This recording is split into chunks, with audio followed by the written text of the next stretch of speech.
আসসালামু আলাইকুম ওয়া রাহমাতুল্লাহি ওয়া বারাকাতুহু। আল্লাহ তাআলার অশেষ শুকরিয়া যে আল্লাহ তাআলা আমাদেরকে এখানে বসার সুযোগ করে দিয়েছেন, কিছু কথা বলার এবং শোনার সুযোগ করে দিয়েছেন। সম্মানিত উপস্থিতি, আপনারা ইতিমধ্যে অবগত আছেন আমরা কি কারণে আপনাদের সামনে হাজির হয়েছি বা আপনারা কি কারণে এখানে উপস্থিত হয়েছেন। আমরা জানি বাংলাদেশ মুসলমানের দেশ, 94% মুসলমানের দেশ বাংলাদেশ। বাংলাদেশের মুসলমানেরা ইসলামের প্রতি আকৃষ্ট থাকবে, এটাই স্বাভাবিক। যার ভিতরে কালেমা আছে, ঈমান আছে, সেই ব্যক্তি ভালোকে ভালোই বলবে, মন্দকে মন্দ বলবে, এটাও স্বাভাবিক। আমরা ইতিপূর্বে দেখেছি বাংলাদেশের ইসলামের নামে মানুষদেরকে জঙ্গিবাদ আখ্যায়িত দেওয়া হয়েছিল। আবার ইতিপূর্বে আমরা কয়েকটা নির্বাচন দেখেছি, ইসলামিক দলগুলোকে কোণঠাসা করে রেখেছে।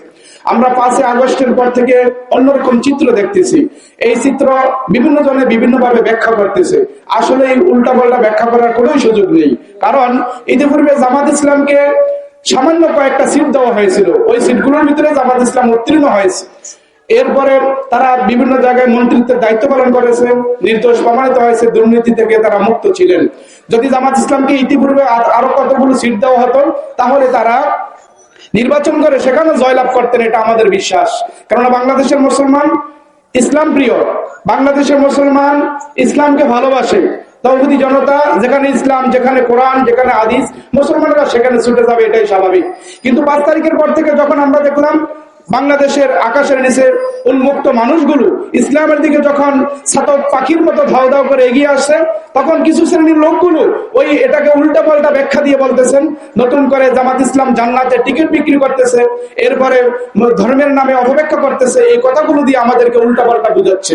আসলেই এটা তারা বুঝে না।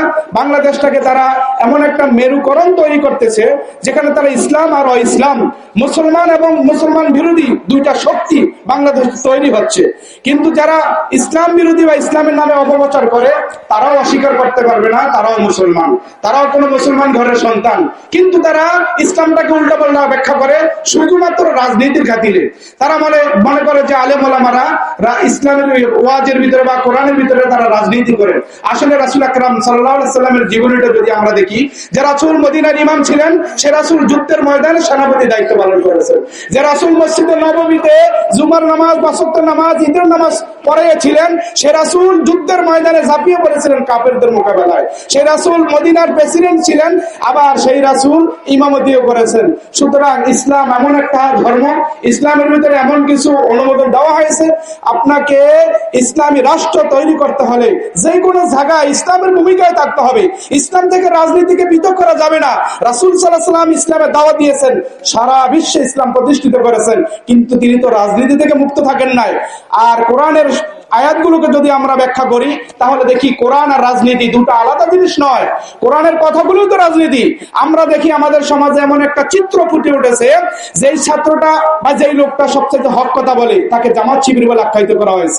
যেই ছাত্রটা, যেই লোকটা 5 ওয়াক্ত নামাজ পড়ে তাকে সন্দেহ করা হচ্ছে সে জামাত করে।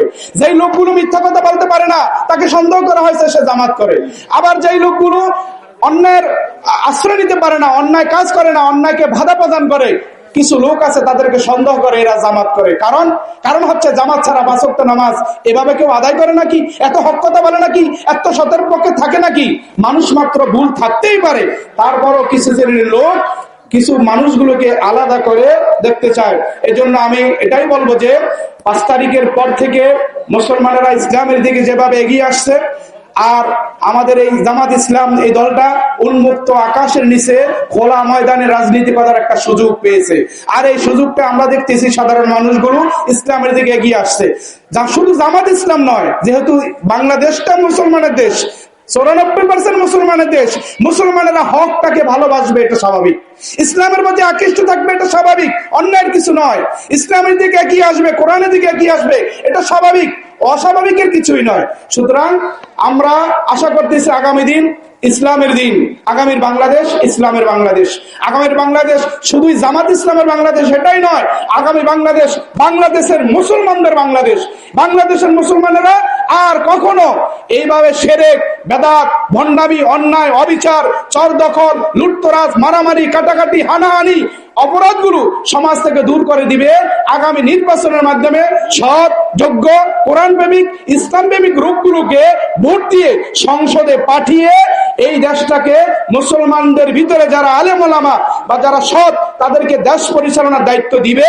আর আমরা আশা করব তাহলে আমাদের দেশটা শান্তি থাকতে পারবে এবং দেশের মানুষগুলো শান্তিতে বসবাস করতে পারবে, এটাই আমরা আশা করি, অন্য কিছু নয়।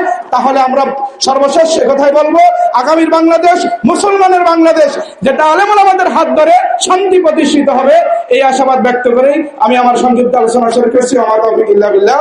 আসসালামু আলাইকুম ওয়া রাহমাতুল্লাহি ওয়া বারাকাতুহু।